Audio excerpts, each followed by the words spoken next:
tungang gabi adigi tungang gabi alauna na, buntag na. Atong mga amigo nga mga gwardiya na dire. Follower na to ning usa oh. Ug na kami dire karon nangapi. Pero di din ni kape Milo na mainit, mo sakto.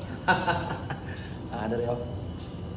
So, salamat sa Ginoo nga niata dire karon buntag na. Naa daw dire si Nurse. Sa tingala daw, Nurse Kai.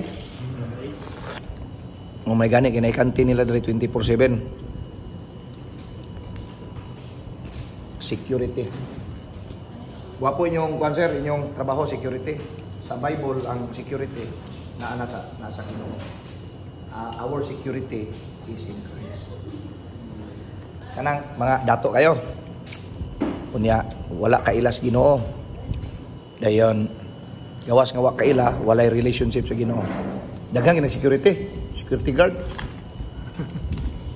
Okay, ang uban man gud kay ang ilang security tao na mag-secure sila. Ang ilang security naapod sa kayamanan.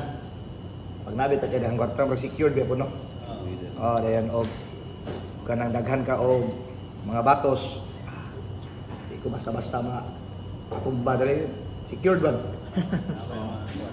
Nya unsa pa lang security, mga positions kanang gitawag nga mga ranggo o positions po kanang mga biyuta, kayutaan, kwarta.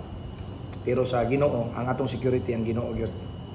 The Lord is my shepherd, I shall not want. Muna Psalm 23. So, ang atong kasiguruhan nas Ginoo. Ang kalibutan way siguro. Di ba? Ang dato ron, nakubre. Wabi siguro. Duha kang basketball, lingin ang bula mo man ipasabot, lingin ang bula. Way siguro daog yun. Ana ba na? Way kasiguruhan. Ang English ana way security. Mo na yung trabaho security. Gi-secure ninyo ang perimeter, ang area. Gi-secure ninyo na yung security. Nagbantay. Pero ang pinaka-security nato si Jesus. Ang atong magbalantay. Kung secured ka sa Ginoo, di na ka daghan, di na ka mangita og daghan pang security aron nga bantayan. So nindot yung trabaho na mensahe no. Ang security nato sa Ginoo. Kung saon man nga masiguro nato ang kaluwasan, wala sa ato maayong buhat. Tuas Ginoo. Kay kung maayong buhat, pirmi man ta palpak. Nakuha nimo? Kumayon ka na aron muadto kog langit, magbuhat kog maayo. Kapila man ta napalpak kung palpak kapalpakan kamalian, mistakes, failures unya versus good works. Pindi ang good works oy. Kada adlaw pirmi, huna-huna pa lang palpak na. Nya ang uban magsalig, mag-secure sila sa ilang good works. Mo na si Jesus Christ nianis kalibutan namatay sa cross. Yang gi-secure ang kaluwasan. All you need to do to believe Him. Tuuhan na siya. Believe Him na siya ang imong Lord and Savior. Kanang word nga Lord, owner. Lord means owner. Di ba? Landlord. Owner siya, landlord. Owner's balay. Nang imong gisakan ba? Nya, ang sa pailain. Landlord, napod sa negative. Drug lord. Owner po siya sa mga droga. Pero, God is our Lord. Owner.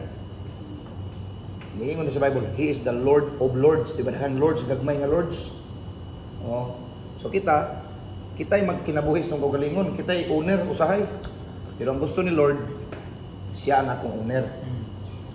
Sa ito pa, maingon nita nga, Lord, di na ko kaya kung mabuhi o wala ka. Sa ito pa, gi-recognize na ito nga, ikaw ang owner. Wala ko'y mahimo kung wala ka. Di ko maingon ta nga, secure kay ko sa akong trabaho, kaya na ko sweldo, gobyerno ko. Wagi apoy kasiguruhan, magsakit ta. Para na nag-cancer diya nga nurse. Makulba-kulba na po diya ka na. Dili lang tungod kay mamatay ka, ang mabilin. Nabay kwarta. Anam ko na. Munang pasalamat sa Ginoo everyday nga. Sa bisag na ko'y trabaho, di ko manghinambog ngayon ko nga. Tungod lagi ako nis gracias Ginoo kay na ko'y kusog kadadlaw. Okay no? Muna akong gusto ma-meet na si nurse kay sultian ako.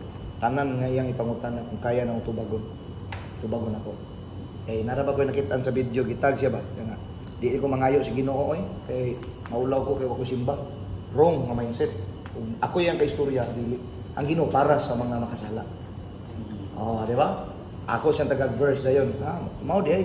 Kay kita ipalabas man ta nga ang atong mindset kay di ta moduol sa Ginoo. Ang Ginoo kaduulan. Nangimbitar pa gali siya, come unto me. Come unto me, duol mo na ko. Imbitar pa niya. So nindot nga mensahe. Now, I take video. When I upload this in Facebook, napoy makadungog ito. Double purpose, hitting two birds in one stone. Mao ni ang gamit sa social media. Nag-share ko ninyo, duhara mo. Yang nananaw dire karon mo moabot ng 100,000. Nya daghan na bless, ganahan. Kani. Nya isa nga ang akong security nasa makabtangan. Di mausab yung una-una, di ay tuwas Ginoo. Di ba? Wa ko mensahe no. Oh, grabe. Grabe paningkamot na to nya ang security to almost Ginoo day. Nya ako di man ay padaghanay kwarta ni, di man ay pasikatay. Bisag sikat ka malaos sa magyapon. No, importante dili pod katong importante maayo kang tao, imong pagtagad sa musika tao, labaw sa tanan nakay relasyon sa Ginoo. Pag nakay relationship sa Ginoo, siguro anak na tas Ginoo. Kanya pag anak na tas Ginoo, unsay mo pangayoon ihatag na niya anak man ka. Di nagay ka mangayo usahay, basta anak ka, lungkab ra kasi yung balay, kaon ka dito. Pero kung silingan ka, di ka anak, di ka magpatakag lungkab. Para sa diryo, kinay tagya ni nga negosyo, kaon na natagya anak sa tagya. Nya kita kay di matatagya, mabalik kita. Okay kayo. So God bless.